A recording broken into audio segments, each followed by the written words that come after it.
The experiment, known as the Third Wave, took place at Cubberley High School in Palo Alto, California. Inspired by their questions about the Holocaust and how ordinary people could participate in such atrocities, Jones devised an experiment with the students unaware to simulate a totalitarian regime. Jones began by implementing strict rules and discipline in his classroom, demanding unwavering obedience from his students. He expounded on the virtues of maintaining discipline through a structured routine. He introduced mottos such as strength through discipline, strength through community, strength through action, strength through pride, strength through insight. A salute was also created that mimicked the movement of a wave, a symbol to create a sense of unity and conformity. Subsequently, Jones distributed index cards to serve as proof of membership in the Third Wave, designating those with a red X on the back as informants. These selected students, sometimes referred to as Gestapo by Jones, were tasked with reporting any individuals who acted in opposition to the community values of the Third Wave. As the experiment progressed, students experienced the power dynamics and the allure of conformity. They began enforcing the rules themselves and reporting any perceived violations. Students started exhibiting extreme behaviors, such as bullying and discrimination against those who did not belong to the group or those who did not conform. Any students who questioned Jones or asked why they couldn't freely express their thoughts were banished to the library. On the third day of the experiment, Jones emphasized the significance of activism and urged students to recruit others beyond the confines of the classroom.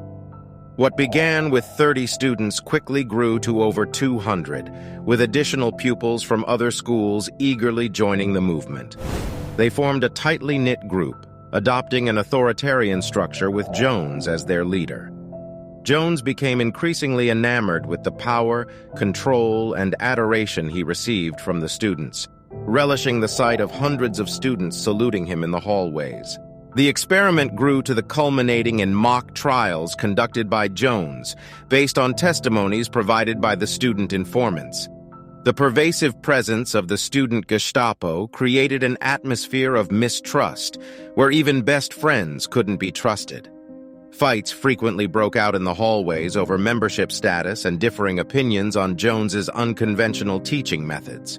On day 4, Jones informed the class that the Third Wave was a genuine national movement aimed at saving the country from the divisions between Democrats and Republicans, particularly concerning policy and the Vietnam War.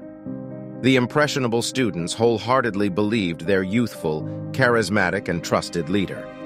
Jones would later go on to hold a rally scheduled exclusively for Third Wave members, where he promised that the national leader of the Third Wave movement would unveil himself through a televised broadcast. On the day of the rally, the auditorium was swarmed with photographers, mostly acquaintances of Jones, who he had asked to pose as press. Positioned at the front of the room, Jones stood alongside approximately 200 eager students, waiting for his address. Jones then powered on a 19-inch television, then abruptly raised his arm in a Nazi salute, exclaiming "Sieg Heil," while playing footage of the Nuremberg Nazi Party rally films during World War II. Jones then uttered his words to the students, stating, "We are not superior or inferior to the Germans. We are just like them," much to the students' dismay. The Ron Jones social experiment highlights how easily individuals can be swayed by authoritarian ideologies and the potential consequences of unchecked conformity.